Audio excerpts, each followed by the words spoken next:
नजदीक मत जाना। और एक बार अगर नशे की आदत लग गई ना,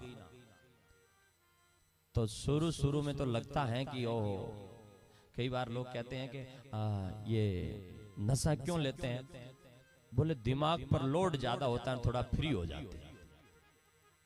अब बूढ़े मीनू को कौन समझाए कि लोड तो 2 गुना बढ़ रहा है, फ्री कहां से हो जाएगा। पहले तो दिन दिन की टेंशन थी, अब रात वाली और बढ़ा ली। और जब नशा करते हो तो मेरे जवान भाइयों ध्यान देना, मैं आपसे इतना क्यों कह रहा हूं, एक बात कहूं तो मने तो मीठा मीठा चुटकुला घना ही आवे, वे कहना शुरू करूं तो अगला ही हंस वटा बैठा बैठा, और भजन गाऊं तो तालियां बजाओ उनके वाह महाराज जी वाह। लेकिन मैं क्यों कह रहा हूं, मैं इसलिए कह रहा हूं कि अगर इस कथा में बात सुन करके अगर गांव के 4 लोग भी सुधर जाए तो हमारा यहां बैठना सफल और सार्थक हो जाता है। बाकी भजन घणा ही आवे मन अने बाता भी एडी एडी आवे कि थारी हंसी भी बंद नहीं होगी, सब सेंग बाता आवे। पर मैं इसलिए आज नशे की बात को लेकर के कह रहा हूं कि सारा गांव बैठा है और पता नहीं अगर गांव के दिमाग में आ जाए, गांव सचेत हो जाए और सब लोग मिल बैठ करके भाव और विश्वास के साथ में आगे बढ़ जाए तो शायद आने वाले टाइम में ये गांव बच जाए। और नहीं तो पीढ़ी पर बहुत गलत इफेक्ट पड़ रहा है। मैं मेरी आंखों के सामने एक बात बता रहा हूं। एक दिन मैं किसी घर में गया था और जब घर में गया मैं तो मैंने देखा Take off now. Get up to फराटेदार बोल रहा है और एक उसके पास में खड़ा था। उससे मैंने पूछा कि भाई ये बच्चा, बोले ये मेरे बराबर उम्र का ही है, साथ में ही पढ़ता है, सेम क्लास में ही पढ़ता है। तो मैंने कहा ये तो 5-7 साल का लग रहा है, तू 15 साल का लग रहा है। बोले नहीं नहीं हम बराबर उम्र के हैं। तो इतना डिफरेंट, और वो डरा डरा बोल रहा है। उसको बतलाया तो वो डरा डरा, मैंने कहा बात क्या है। तब उसके परिवार वाले 5-7-10 लोग पास में बैठे थे। उन्होंने कहा गुरुजी बात ये है कि ये लड़का बहुत डरा हुआ है। और क्यों डरा हुआ है, बोले इनका पिता है ना, बाप है, वो रोज शाम को 11 बजे 12 बजे दारू पी करके घर आता है, और दारू पी करके घर आता है तो फिर हो हल्ला करता है और घर में अपनी पत्नी को पीटता है। अब जिस घर में दारू पी करके और रोज हो हल्ला होता हो, स्त्री पर हाथ उठाया जाता हो, माफ करना शास्त्रों की बात कह रहा हूं, उस घर में चाहे लाख प्रयास कर लेना लेकिन न तो शांति रहेगी और न लक्ष्मी रहेगी। फिर रोते बिलखते रोज फिरते रहना। क्योंकि हमारे यहां पर जाम्बोजी ने एक शब्द में कहा है, जब लक्ष्मण को शक्ति बाण लगाना तब जाम्बोजी ने क्या बोले, कहते तिरिया सिर खड़ग यू भार्यो, कहते हरि पराई नारी। अरे लक्ष्मण तेरे ये बाण कैसे लग गया, क्या तूने किसी पराई नारी का हरण कर लिया? नहीं नहीं। तो बोले क्या तुमने कभी स्त्री पर खड़ग उठा दिया? जिस घर में स्त्री की आंखों से आंसू गिरते हैं और उस घर में तुम आशा करते हो कि लक्ष्मी रहेगी, भगवान बचाए। जिस जगह पर स्त्री की नैनों में आंसू गिरते हैं वहां कभी भी शांति नहीं रह सकती। और इधर कह रहा हूं, इतिहास उठा करके देखना, जब जब स्त्री के आंसू गिरे हैं उन घरों का नाश हुआ है। याद करो इतिहास के झरोखे में झांक करके द्रौपदी को, कौरवों की उस सभा में साड़ी खींची गई, द्रौपदी की आंखों से आंसू गिरे, कौरव वंश का क्या हो गया। याद करो उन सीता को रावण ने उनके चरित्र का हनन करने का प्रयास किया था और अशोक वाटिका में सीता के आंसू गिरे थे, क्या हो गया।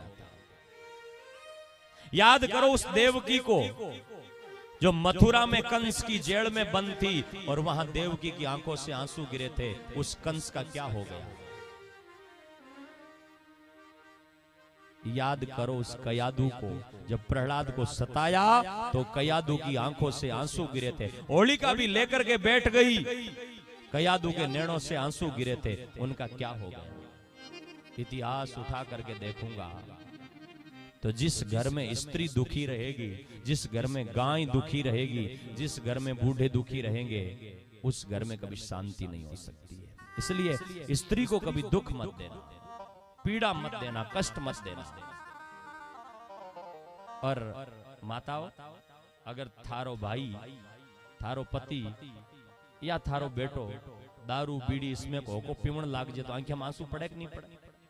है? बोलो। नैनों से आंसू गिरते हैं, उस स्त्री की आंखों से आंसू गिरते हैं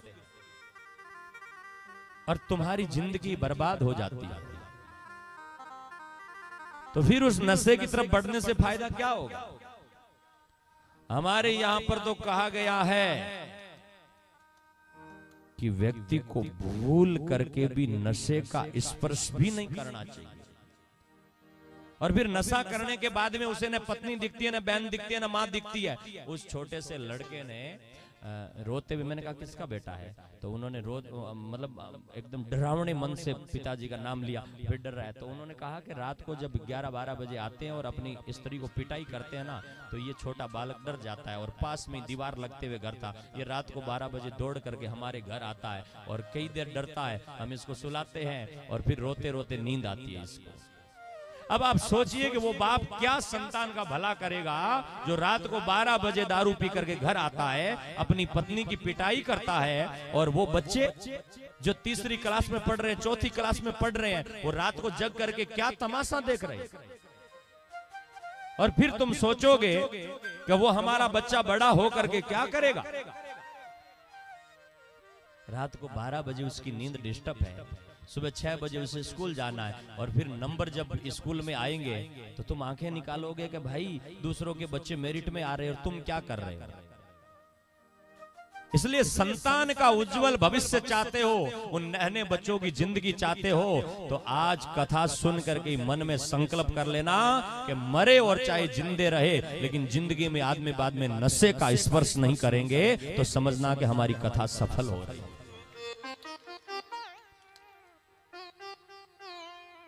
कितने लोगों को रुलाओगे, कितने लोगों की आंखों में आंसू दोगे, कितनी बहन बेटियों की जिंदगी को तबाह करोगे।